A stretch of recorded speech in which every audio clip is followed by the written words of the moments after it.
हम सब इंटरनेट इस्तेमाल करते हैं, है ना? हर दिन खरबों मैसेज इधर से उधर जाते हैं। Video calls, emails, online payments, ये सब एक साथ बिना किसी गड़बड़ के कैसे हो जाता है? सच कहूं तो किसी जादू जैसा ही लगता है। तो चलिए आज इसी जादू के पीछे की जो असली इंजीनियरिंग है उसे समझते हैं। जरा सोचिए, एक ही वक्त पर लाखों करोड़ों लोग इंटरनेट पर हैं। कोई वीडियो देख रहा है, कोई गेम खेल रहा है। तो इस भीड़ भाड़ वाली इतनी उलझी हुई दुनिया में हमारे भेजे हुए मैसेज आपस में टकराते क्यों नहीं या कहीं खो क्यों नहीं जाते? ये वाकई एक बहुत बड़ी चुनौती है। और इसी चुनौती के बीच इंटरनेट हमसे एक ऐसा वादा करता है जो सुनने में नामुमकिन लगता है। वादा ये कि आपका मैसेज, चाहे वो कितना भी बड़ा हो या कितना भी छोटा, दुनिया के किसी भी कोने में एकदम सही सलामत पहुंचेगा। और पता है क्या, भले ही रास्ते में कितनी भी रुकावटें क्यों ना आ जाएं। और जैसा मैंने कहा, ये लगता तो जादू है, पर ये जादू नहीं है। इसके पीछे एक बहुत ही स्मार्ट, एक बहुत ही चालाक सिस्टम काम करता है। और अच्छी बात यह है कि इसे समझना उतना मुश्किल भी नहीं है। इसे हम एक बहुत ही जाने पहचाने उदाहरण से समझ सकते हैं। इंटरनेट को समझने का सबसे आसान तरीका क्या है पता है? बस ये सोचिए कि ये एक वर्ल्ड वाइड कुरियर सर्विस है। एक ऐसी सर्विस जो दुनिया के एक कोने से दूसरे कोने तक कुछ भी पहुंचा सकती है। जैसे मान लीजिए आपको किसी को कोई तोहफा भेजना है, तो आप खुद तो लेकर नहीं जाते हैं ना, आप किसी कुरियर कंपनी की मदद लेते हैं। और उस कंपनी के अपने कुछ नियम होते हैं, काम करने का एक तरीका होता है। बस इंटरनेट भी बिल्कुल बिल्कुल ऐसे ही काम करता है। तो इस पूरी कुरियर सर्विस या कह लें डिलीवरी की प्रक्रिया को हम 4 बहुत ही आसान स्टेप्स में समझ सकते हैं। और मजे की बात यह है कि ये 4 स्टेप्स असल में इंटरनेट की जो तकनीकी नींव है, जिसे TCP/IP मॉडल कहते हैं, उसकी 4 लेयर्स की तरह ही हैं। चलिए इन चारों चरणों को एक एक करके देखते हैं। पहला स्टेप, आप ये तय करते हैं कि भेजना क्या है, जैसे कोई मैसेज या कोई फोटो। टेक्निकल भाषा में इसे कहते हैं एप्लीकेशन लेयर। दूसरा स्टेप है उसे ठीक से सुरक्षित तरीके से पैक करना। ये काम है ट्रांसपोर्ट लेयर का। फिर आता है तीसरा स्टेप, पते को देखकर सबसे अच्छा और सबसे तेज रास्ता कौन सा होगा ये तय करना। ये जिम्मेदारी है इंटरनेट लेयर की। और आखिरी में चौथा स्टेप, उस पैकेट को असल में तारों या हवा की तरंगों के जरिए भेजना। ये काम नेटवर्क एक्सेस लेयर करती है। अब इस डिलीवरी टीम में ना 2 बड़े ही दिलचस्प किरदार हैं, 2 मुख्य सदस्य, जिनके काम करने का तरीका एक दूसरे से बिल्कुल अलग है।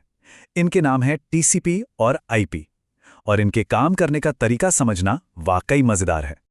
तो देखिए, TCP जो है वो एक बहुत ही जिम्मेदार मैनेजर की तरह है। उसका काम है ये पक्का करना कि सब कुछ बिल्कुल सही सलामत और सही ऑर्डर में पहुंचे। अगर कुछ खो भी गया ना, तो वो उसे दोबारा मंगवा लेगा। और फिर है IP।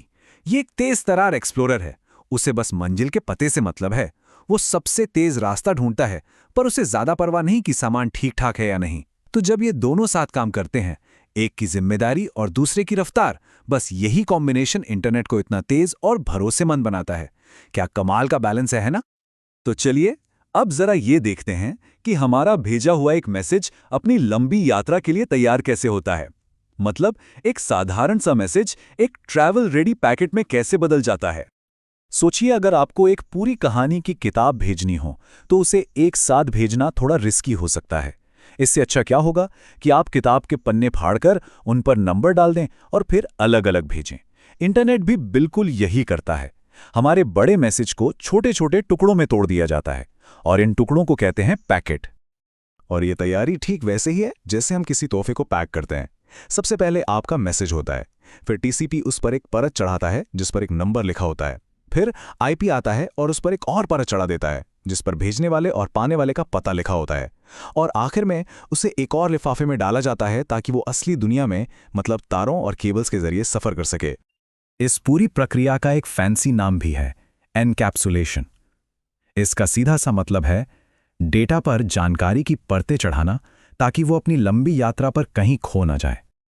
अब आते हैं इंटरनेट के डिजाइन के सबसे गहरे और सबसे शानदार पहलू पर। देखिए, ये सिस्टम सिर्फ डेटा भेजने के लिए नहीं बना है, ये किसी भी हाल में डेटा पहुंचाने के लिए बना है। ये समझना बहुत जरूरी है कि इंटरनेट को शुरू में ही ऐसा बनाया गया था कि अगर कोई हमला हो या कोई हिस्सा फेल हो जाए, तब भी ये काम करता रहे। असल दुनिया में तो दिक्कतें आती ही हैं। कुरियर का ट्रक खराब हो सकता है या कोई सड़क बंद हो सकती है। तो ऐसे में इंटरनेट का सिस्टम क्या करता है? क्या वो बस हार मान लेता है? नहीं, बिल्कुल नहीं। इंटरनेट का सिस्टम फेल होने के लिए बना ही नहीं है। ये बना है समस्याओं के आसपास से रास्ता निकालने के लिए। ये रुकता नहीं, ये अपना रास्ता बदल लेता है। और यहीं पर हमारी वो टीसीपी और आईपी की जोड़ी फिर से हीरो बन जाती है। सोचिए, जैसे ही आईपी को पता चलता है कि अरे ये रास्ता तो बंद है, वो फौरन नेटवर्क के दूसरे राउटर से बात करके एक नया रास्ता खोज निकालता है। और मान लीजिए इस भागादौड़ी में कोई एक पैकेट कहीं गिर गया, खो गया, तो हमारा जिम्मेदार मैनेजर टीसीपी वो कहता है, अरे रुको, पैकेट नंबर 2 तो आया ही नहीं, चलो इसे दोबारा मंगवाते हैं। और बस इसी टीम वर्क की वजह से डिलीवरी कभी नहीं रुकती। और यही वो वजह है कि जब कभी समंदर के नीचे कोई केबल कट जाती है या कोई सर्वर डाउन हो जाता है, तब भी हमारा इंटरनेट मैजिकली चलता रहता है। क्योंकि डेटा को सिर्फ एक रास्ते पर निर्भर रहने के लिए बनाया नहीं गया था। वो हमेशा हमेशा एक नया रास्ता खोज ही लेता है। तो आखिर में सबसे जरूरी बात यह है, इंटरनेट का पूरा डिजाइन इस एक सोच पर आधारित है कि समस्याएं आएंगी, गड़बड़ियां होंगी, लेकिन सिस्टम को उन सब के बावजूद चलते रहना है। ये परफेक्शन के बारे में नहीं है, ये है लचीलेपन और सर्वाइवल के बारे में। और यही वो शानदार डिजाइन है जो आज हमारी पूरी डिजिटल दुनिया को मुमकिन बनाता है।